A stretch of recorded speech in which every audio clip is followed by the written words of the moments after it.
مزن زخم زبان جبران ندارد، دلی چون بشکند درمان ندارد. خدا باشد همین. الحمد لله والصلاة والسلام على رسول الله، اما بعد. پیام دارم برای بعضی بلاگرهای تاجیک که روزهای آخر متاسفانه از حد گذشته ایستاده اند. بر ضد همدیگر نواره‌های جوابی ثبت کرده می‌گذارند که در آن بغیر از دشنام و حقارت‌های فحش، تحقیر و توهین، شرمنده کردن، دروغ گفتن چیزی دیگری نیست. آشکارتر گویم اینها برادران ما و شما، فخرالدین، صدای امید و کانال حق تیوی و غیره است. قسم به عظمتی الله که قصد نداشتم که نام کسی از اینها را بگیرم، ولی ناعلاج خواستم پیام را برای این برادران برسانم و قسم به عظمتی الله که من قصد شرمنده کردن و یا کمترین اهانت را به کسی از این برادران ندارم. تنها میخواهم که این برادران اصلاح شوند. برادر فخرالدین، از من رنجیده خاطر نباشی. بیشتر و بیشتر دشنام و حقارت‌های فحش میگویی. این را خودت خوب میدانی.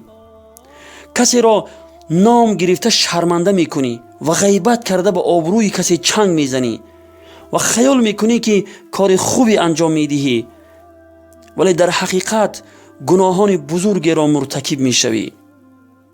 به خاطر الله از این گونه کارها بپرهیز. این کاری تو است، به تو کاری ندارم و تو را باز داشته هم نمیتوانم. چه قدری که میخواهی این کارت را دوام ده، ولی فراموش نکن که پیامبر خدا صلی الله علیه و سلم درباره شرمنده کردن و به آبروی کسی چنگ زدن چی میفرماید؟ حضرت انس بن مالک رضی الله عنه میفرماید که پیامبر خدا صلی الله علیه و سلم فرمودند وقتی مرا به معراج بردند، از کنار مردمی گذشتم که ناخنهای از میس داشتند و با آن سر و روی و سینه خود را میخراشیدند. از جبرائیل علیه السلام پرسیدم که اینها کیستند؟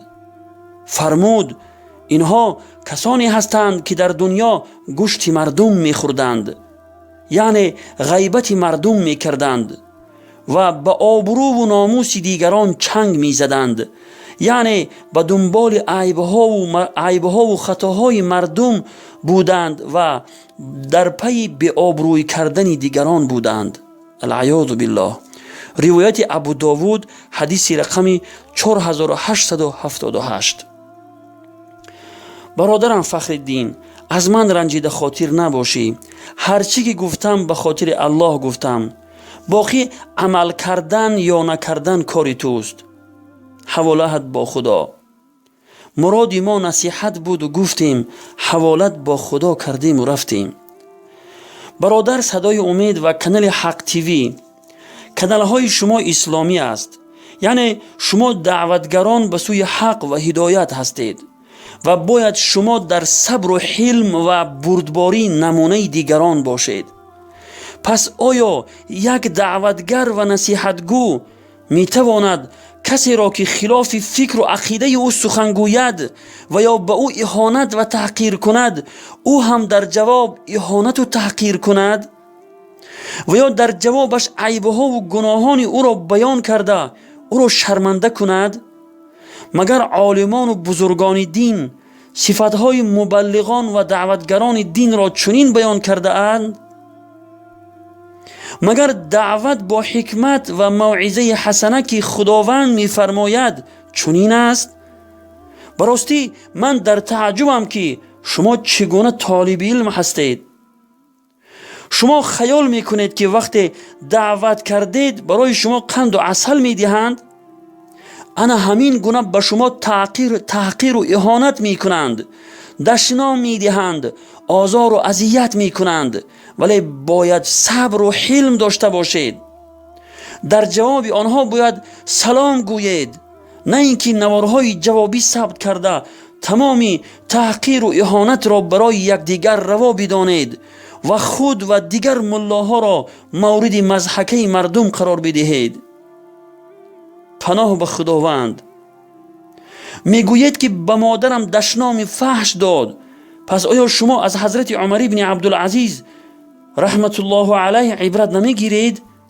آیا شما از عمر بن عبدالعزیز بالا و بهترید؟ در روایات آمده است که مرد خلیفه عمر بن عبدالعزیز رحمت الله علیه را دشنام داد. خلیفه در جواب فرمود اگر روز قیامت نمی بود من هم تو را چنین جواب قبیح می دادم. سبحان الله. عمر بن عبدالعزیز رحمت الله علیه امیر المؤمنین و صاحب لشکر و قدرت بود. می توانست سری او را از تنش جدا کند، ولی چنین نکرد. گفت اگر روز قیامت نمی بود من هم تو را چنین جواب قبیح می دادم. یعنی روز حساب و جزا هست، چه حاجت است که او را جزا بدهم که آن روز دشنام و حقارت های کرده اش به فایده من است. برادران عزیز، چرا دست از تحقیر و اهانت یکدیگر بر نمی دارید؟ چرا عیبها و گناهان یکدیگر را می جویید و آن را نوار ثبت کرده در معرض تماشای همگان می گذارید و برادر مسلمان خود را شرمنده و رسوا می کنید؟ او را شیطان، منافق، کثیف می گویید. این کارهای شما چندین نفران را به گناه می کشاند. با کامنتری های این نوارهایتان بار نگریسته اید؟ چقدر غیبت، چقدر دشنام و حقارت های فحش، سبحان الله، سببگار آن شما هستید. از الله بترسید. چرا در جواب مخالفتان از صبر و بردباری و حلم کار گرفته نمیگویید که اگر روز قیامت نمی بود من هم چنین جواب قبیح می دادم؟ شما خیال میکنید که خیلی کار خوبی کرده اید، ولی در حقیقت گناهان زیادی را به دوش گرفته اید. کمال یعنی صفت والای انسانی این نیست که مخالف خود را با تحقیر و اهانت و بیان کردن عیبها و گناهانش مغلوب کنی، بلکه کمال صفت والای انسانی این است که مخالف خود را موافق کنی و در جواب دشنام و حقارت‌های فحش او سلام بگویی. این است اخلاق والای انسانی. شما خیال میکنید که اگر جواب ندادید قدر و منزلت شما پست می شود و شرمنده می شوید؟ نه، وقتی در جواب دشنام و حقارت‌های فحش مخالفتان سلام بگویید کار شما به اینجا نمی کشد و باوری دارم که انشاءالله مخالف شما بخشش هم می پرسد و شما با این رفتار زیبای خود هم ثواب بزرگی می گیرید و هم انشاءالله سببگار اصلاح مخالفتان می شوید. همین قدر ملاها و پیشوایان دین بدنام هستند کم نیست که باز شما سر می کنید. مردم از این گونه برخورد شما با همدیگر که از اسلام سخن می گوید چه عبرتی می گیرند؟ در این نوارهای جوابی شما تحقیر و اهانت، شرمنده کردن و دیگر گناهان است که خود شما خوبتر می دانید که در آیات و احادیث بیشمار چه وعیدهای سختی در این بابت وارد شده است. پس کمی اندیشه کنید. از همه شما مؤدبانه درخواست دارم که سخن مرا غلط نفهمید و از من رنجیده خاطر نباشید و اگر سخنان من به شما سخت رسیده باشد از یکایک شما عفو و بخشش می خواهم. خداوند همه ما را از کارهایی که راضی نیست دور بگرداند و توفیق انجام عملهایی را به ما عطا فرماید که از آن راضی می شود. و السلام علی من اتبع الهدى. مزن زخم زبان جبران ندارد،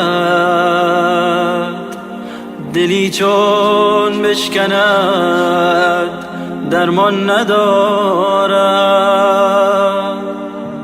خدا باشد همیشه شاهد ما، ز اعمال همه دانا و بینا. دلم خون است از این